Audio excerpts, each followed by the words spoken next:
In 1985, a Soviet grocery store clerk went to work like normal, bought bread on the way home, complained about the government, watched TV. 2 years later, his entire country didn't exist anymore. Not invaded, not conquered, just gone. And here's what freaks me out. He had no idea it was coming. Nobody did.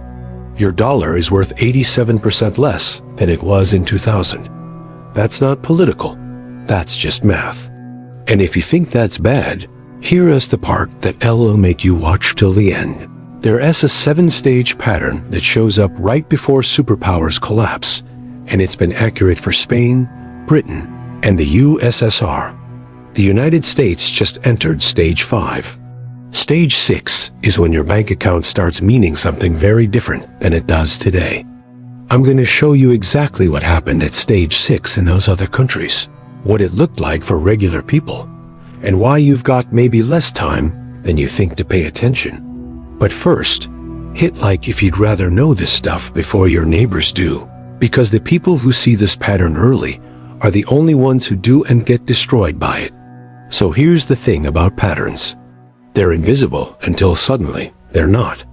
You look back at the Spanish Empire in the 1600s, and you see the warning signs that nobody noticed at the time.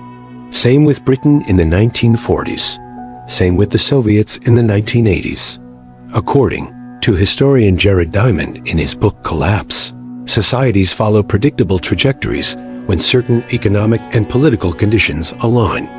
They don't just wake up one day and vanish. The decline happens in stages, each one feeding into the next. Stage 1 is always economic overreach. The empire or superpower expands faster than it can actually afford. Spain did this with its New World colonies, spending gold faster than they can mine it. Britain did it maintaining colonies on every continent. The USSR did it trying to match US military spending while their economy was a fraction of the size. And yeah, the US has been doing it since the 2008 financial crisis. According to the Congressional Budget Office, US national debt hit 123% of GDP in 2024, up from 35% in 2007. Stage 2 is currency debasement. When you can't afford your ambitions, you start messing with your money. Spain literally melted down their silver coins and mixed in copper. Britain abandoned the gold standard. The Soviet ruble became worthless paper. And the EU? We've printed more dollars in the last 15 years than in the previous 2 centuries combined, according to Federal Reserve data. The M2 money supply has increased by over 40% since 2020 alone. Now, if you're watching this, you're probably asking yourself, okay, so what? Every country has debt. Every country prints money. Why does this matter to me? Here's why. These stages don't just affect governments or economics textbooks. They affect your rent, your grocery bill, the value of whatever you've saved up. When Spain hit stage 5, ordinary people lost everything almost overnight. Same in Britain, same in the Soviet Union. I'm not saying the US is about to collapse next Tuesday. What I'm saying is that the pattern is documented, it's real, and we're further along than most people realize. If you want to be part of the group that actually understands what is happening, instead of just reacting when it is too late, go ahead and subscribe. Seriously, this channel is for people who'd rather see what's coming than get blindsided. Alright, let's walk through the 7 stages.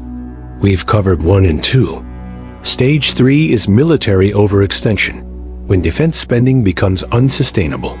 Spain bankrupted itself fighting wars across Europe. Britain exhausted itself in 2 world wars. The USSR collapsed trying to keep up with Reagan's military buildup. The US currently spends more on defense than the next 10 countries combined, according to the Stockholm International Peace Research Institute. That's stage 3. Check. Stage 4 is loss of manufacturing base. Spain lost its shipbuilding dominance. Britain saw its factories move overseas after World War II. The USSR never developed a competitive consumer economy. And the U.S.? We've lost millions of manufacturing jobs since 2000, with production increasingly outsourced to Asia. According to economist Stephen Roach, former chairman of Morgan Stanley Asia, the U.S. went from producing 28% of global manufacturing output in 1980 to less than 17% by 2020. Stage 5, and this is where it gets real, is social and political fracturing. The empire stops being able to agree on basic reality. Spain tore itself apart over religious conflicts. Britain's colonial subjects revolted. The Soviet Union splintered into 15 separate nations. And the US? We can't agree on election results. We can't agree on basic science. We can't even agree on what counts as news anymore. Political scientists Barbara Walter and Robert Pape have both documented how the US now meets several criteria for countries at risk of civil conflict. Here's the twist that most people miss. Stage 5 doesn't feel like Stage 5 when you're in it. It feels normal. It feels like politics as usual. Spain thought they were just having some religious debates.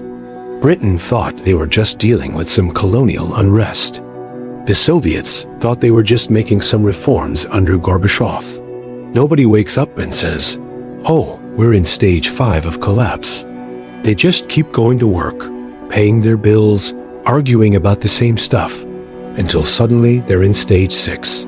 Stage 6 is institutional failure. The government stops being able to do basic functions. Courts don't work. Infrastructure crumbles. Services disappear. And Stage 7? That's when the center can't hold anymore. That's when Spain lost its empire. When Britain became a second-tier power. When the Soviet Union stopped existing. The emotional reality here is this. Your parents or grandparents grew up in the most powerful country in human history. That might not be the world your kids inherit. Not because of some conspiracy or evil plan, but because this is what empires do. They follow the pattern. According to historian Arnold Toynbee's research on 26 civilizations, the average lifespan of a dominant power is around 250 years. The US is 248 years old. So here's what I want you to think about. If we're really at Stage 5, what does Stage 6 look like? More importantly, what do you do about it? Do you just hope the pattern breaks this time? Do you prepare differently? Do you move? Invest differently? Vote differently? Drop a comment with your honest take, because I am genuinely curious if people think this pattern holds, or if there is something different about the US that breaks the cycle. And if you found this valuable, share it with someone who still thinks everything's fine. Because the scariest part of Stage 5 isn't what's coming. It's how normal everything still feels. More on what Stage 6 actually looks like, and what happened to ordinary people in Spain, Britain, and the USSR when they crossed that line, coming in the next video.